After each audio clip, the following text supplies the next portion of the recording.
You talking about football? Yeah, football. NFC North. Then let's talk football. Welcome back, everybody. This is Headed North, an NFC North podcast, and I am your host, D-Tron. It is Tuesday, May the 30th, going into Wednesday, May the 31st. Are there 31 days in May? I'm sure there are. I've been on this earth long enough. I should know that. And we are talking NFC North football, of course, because that's what we do here. We're going to get the show kicked off with the Green Bay Packers. We're going to talk about the 3 things that Green Bay needs to do to make Jordan Love successful this year. We're talking wide receivers in Detroit, in Chicago, indecision at the defensive end, and in Minnesota, just defense. So that's our show for the day. We're going to break it up. But before we do, I'd like to tell you guys about our sponsor. Our sponsor is pretty consistent, just like us. Our sponsor is offrackshop.com. Offrackshop.com is an online thrift store. They have men's and women's clothing, shoes, accessories, and more. So if you haven't already, make sure you go to offrackshop.com or visit our show notes or links in the description. You can get 15% off your complete order at offrackshop.com. Thank you guys for Off Rack Shop for supporting us. And now we're going to get it kicked off with the Green Bay Packers. All right, Packer fans, let me tell you this. I am going to back off of some of my Jordan Love hate for the day. And I am going to talk about 3 things that Green Bay can do to make sure Jordan Love is successful this year. Because I want to see some competition in the NFC North. Actually, that's a lie. I don't want to see competition in the North. I would love for the Lions to run away with it. But for the sake of this show and your viewership, I want to tell you how Green Bay can at least make it a competition.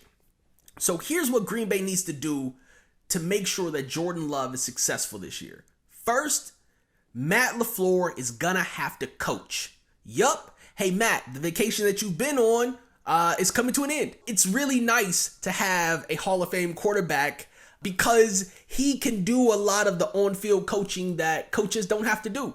He can move people around. He can change the play. He has foresight. He can see what's happening.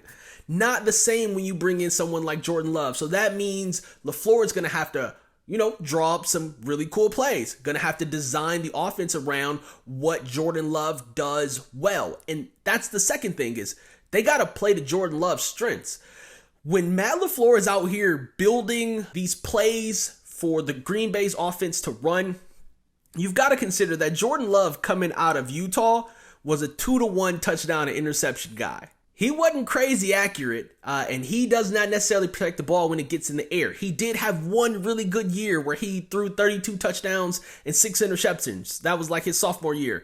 But that following year, he came back and threw 20 touchdowns and 17 interceptions. So you don't want Jordan Love to have to put the ball in the air a ton. And Jordan Love is also not a running quarterback. He's not going to take off and get you 20, 25, 30 yards every time the play breaks down.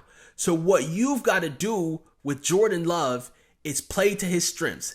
He was a 64% completion guy in college, his college career.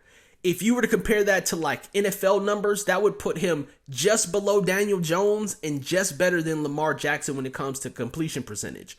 So he can complete the pass. But what you don't want to do is have him out there trying to make a bunch of decisions. This kid is a natural thrower. What you need to do is the third thing on my list. Surround him with playmakers and get the ball out quick. So if you're keeping track, LaFleur's got to coach. Jordan Love, they got to play to his strengths. And the last thing they got to do is surround him with those playmakers and get the ball out quick. You've got Christian Watson and Romeo Doubs who've shown that they can do stuff. You got Aaron Jones and A.J. Dillon who have been good.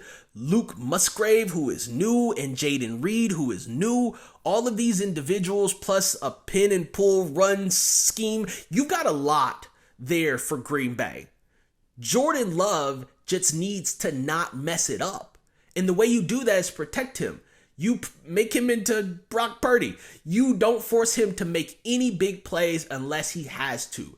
Scheme around getting the ball out to your playmakers and quickly. This is how you make Jordan Love successful in Green Bay. LaFleur's coaching, they're playing to Jordan Love's strengths, and you're getting that ball out of there quickly to playmakers. If you're doing that, Green Bay might be more than a 4-win team. Here I go.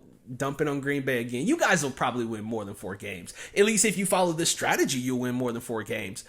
But the Detroit Lions fan in me says it's probably about time that you guys aren't good. I'm okay with this. No.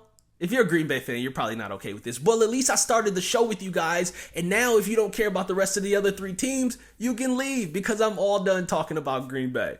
Look, we're moving on to the Detroit Lions. And I am talking wide receivers. Detroit is in an interesting spot. They are the favorite by far to win the division. It would be the first time that they've won the NFC since like 1990, I don't know, 1994, 96, somewhere in there. And we haven't been to a playoff since like 2016. So it is a very exciting time in Detroit. They are building a great team. You can tell I'm a fan. With that being said, though, there's still a space that the Detroit Lions have not addressed, and it's kind of concerning. Amon-Ra St. Brown is clearly the number 1 on their receiving core. You know who the number 2 is? Well, right now it's going to be Khalif Raymond, which, no knock on Khalif Raymond. He's cool. Josh Reynolds is in there. He's also cool. But Detroit needs another big receiver. Another person who can catch 80, 90 passes, potentially 100 passes this year to help take some of the load off of Amon-Ra St. Brown, and potentially somebody big so that Amon-Ra can continue to work the slot and eat, because that's where he really gets his production, is out of that slot position. Again, you've got all the woes with having to let go of 2 wide receivers because of the gambling scandal, and then you've got 2 that are suspended for 6 games, one of those being Jameis Williams. So at least at the beginning of the year, Detroit needs wide receivers. There's a lot of talk around one particular person landing in Detroit, and that's DeAndre Hopkins. Now, here's a case for why DeAndre Hopkins might be a solid pickup in Detroit. Hear me out. Hopkins is trying to get paid like a top 5 receiver, which, his production is TBD right now, but coming off of the year that he had last year, I don't know if I want to pay him like a top 5 receiver. You're talking about someone who over the last 2 years, he has caught less than 70 passes. Each of those 2 years, he's averaged, about 640 yards over the course of each one of those years. And, he's seen the end zone 11 times over the course of the last 2 years. That's not a whole lot to write home about, especially not the kind of individual that I need to pay, I don't know, $25 or $26 million a year to put him in that top 5 category. And honestly, there's only a couple of teams that could even do that. That would be Chicago and Carolina. They're the only kind of people that can pay Hopkins top 5 money. He's like 31 years old, going on 31 years old. I don't see him getting top 5 money, which means if you bump him down just a little bit from that 25 or 26 per year, then you're probably looking at more of like, 20 a year, 18, 19, 20 mil a year. If you do that, then you're opening up a couple of other teams that could potentially pay for it under the current salary cap, which would be Indy, Detroit, and then Arizona Cardinals, which clearly they just released him, so he's not going back to Arizona. So now you've got Chicago, Carolina, Indy, and Detroit. Indy is a mess. No one wants to go there. Maybe after Anthony Richardson sort of kicks it into gear, maybe that becomes a destination. But based on that ownership, probably not. Chicago is still rebuilding, certainly not a favorite. And if you're talking about someone who's already 31 years old, he's probably looking for some contending teams, which then puts you with Carolina and Detroit. Carolina is a contender because their division is awful. And Detroit is clearly ahead of the division in the opinion of most people coming into this year. So they have the money, they have the potential playoff opportunity. Bringing in DeAndre Hopkins could be a significant move for Detroit. And if only to protect the body and the attention of Amon-Ra St. Brown in the beginning of the year, provide Jared Goff an additional weapon to go along with the new tight ends that he just got, and then buy us some time to get Jameis Williams back. That way we can put an additional speedster on the field.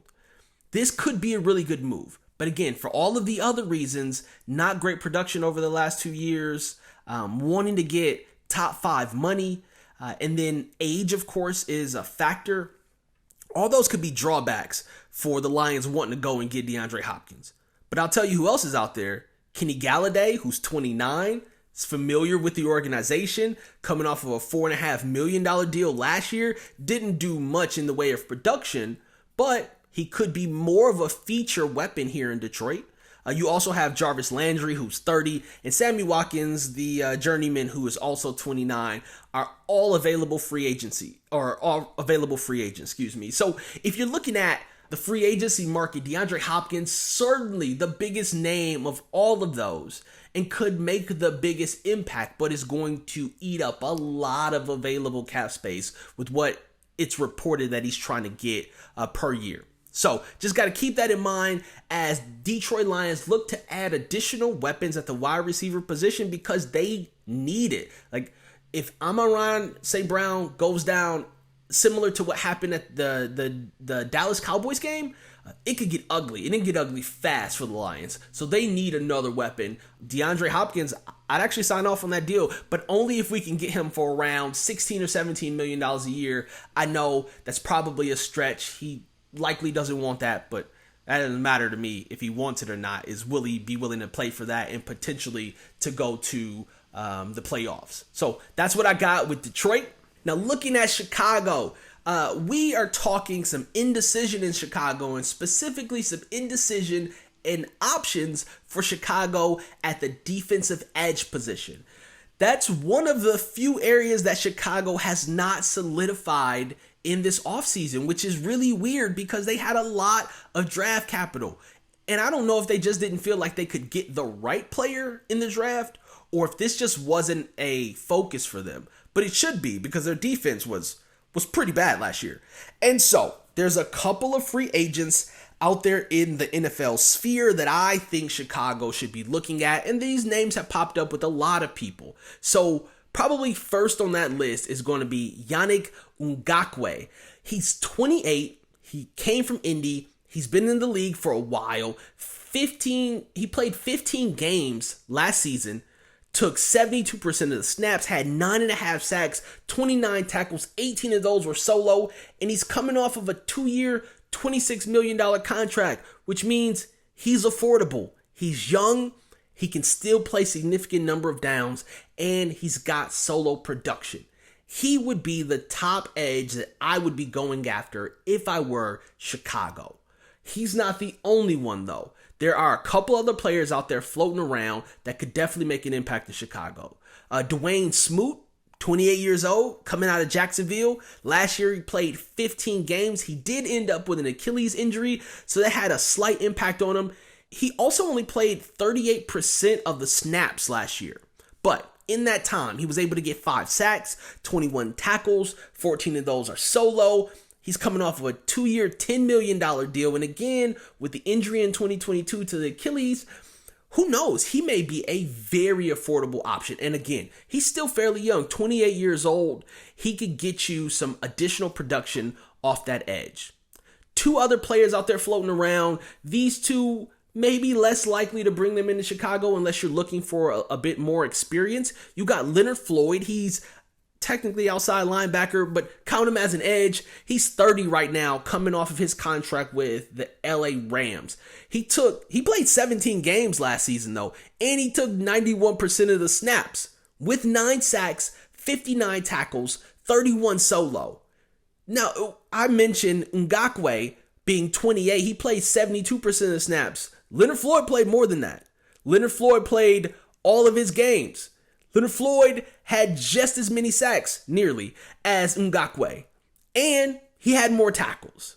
He also has the benefit of being a veteran with a championship. And the downside to that, he's coming off of a 4-year, $64 million contract. So, if he's willing to take less money to go and be a veteran presence somewhere, then Chicago is a potential landing spot. But what's the chances of that? Coming off of having a ring, being a champion, getting this massive contract, and then to go to someone who is currently not a contender for even the playoffs, and taking a decrease in your pay. I don't know if that's going to fly. And then lastly, a similar situation who's available right now, but doesn't necessarily look like they would be the perfect fit for Chicago is going to be Frank Clark. 29 out of Kansas City. He played 15 to 17 games last season, took little more than half of the snaps, 61% of the snaps. Only 5 sacks, 39 tackles, 25 of which were solo. He's coming off of a 2-year, $30 million contract, but he also got 2 rings in the last 4 years. Now, similar to what I said with Leonard Floyd, if you're looking for a veteran presence, you're potentially going to get Frank Clark for cheaper, but is he looking to play for another contender? He may be content with getting 2 rings, right? He may just want to go and get paid and then become, again, a veteran presence for that Chicago team. But I'm guessing not. I'm guessing he's going to go look for a payday and or a team that can at least put him back in playoff contention and potentially Super Bowl. So this is why I'm sort of leaning toward Ngakoue for Chicago Bears to go after. They need a defensive edge. That defense suffered last year. They went and got some players in the draft for the defensive secondary. They need to go and shore up that defensive line. And that edge position is the most critical need that they have right now. All right. And lastly, we are talking defense in Minnesota. And more specifically, continuity and the lack thereof. I harp on Minnesota and their defense a lot. I also have some real hope for Brian Flores in that position. But one of the things I want to point you guys to, if you haven't read up on Minnesota recently, is a lack of continuity coming into 2023. So I read a story by Dustin Baker over at the VikingTerritory.com. He had a write-up about the new look in Minnesota. And one of the striking stats that he points to in that story is 63% of the starting defense for the Minnesota Vikings is anticipated to be different. 63%. That's like, I don't know math, but 7 of 11, 8 of 11 maybe, somewhere in that ballpark. I think it's 7 of 11 people are going to be different on that starting defense. That's pretty significant. I mean, you already know that they sent away Zadarius Smith, Cam Dantzler, Kendricks, Peterson, Tomlin, Duke Shelley, Chris Boyd, and a bunch of others, Sullivan. All of these are like defensive starters. So Minnesota sends them away. And then in the offseason, they pick up 8 free agents, 6 rookies from the draft, and 17 undrafted free agents. Buckets. Oh, buckets. Like Minnesota's defense is changing in a dramatic way. But here's what I'll say. Change doesn't have to always be bad. There are literally whole industries dedicated to helping people and organizations embrace change. And that's what they need to do in Minnesota. Embrace it. And heck, and look on the bright side. Minnesota ranked 31 in opposition's passing yards per game, right? Their opponents were throwing the ball on them basically all game. They weren't very good. Yet they still won 13 games last season. Numbers alone don't tell the whole story, but it does make for a pretty interesting cover page. Look, Dustin Baker pointed out that the defense last year was opportunistic, and that was the key to them winning critical games when it mattered. They ended up having 15 interceptions last year, but they also gave up the 3rd most yards per attempt in the air. Again, being opportunistic. When the moment presents itself, they took advantage of it. So what's my point? I tell you all of these things about their defense, which all seem to be conflicting, and I gotta be pointing you to something. Here's what I'm pointing you to. There is a saying, I'm pretty sure you've heard it before. I'd rather be lucky than good. Last year, the Minnesota Vikings defense was more lucky than they were good. And only a fraction of that defensive starting group is going to still be in the building next year. So the real question is, can Brian Flores take a bottom performing defense and get them to mid-grade? And does that make the team all that much better? I mean, improving the defense, is it inherently better than just getting lucky for Minnesota? I don't know. They got lucky last year and won 13 games. But I guess we'll all find out with this upcoming season. We got about 100 days left until the season gets kicked off. I can't wait. I hope you can't either. If you are still here, I appreciate it. Thank you very much for coming along today's show. I am D-Tron. This is Headed North. And if you decide to come back next week, which I hope you do, make sure you got your bags packed because we are headed north. Peace. You talking about football? Yeah, Overtown, NFC, North. The Let's Talk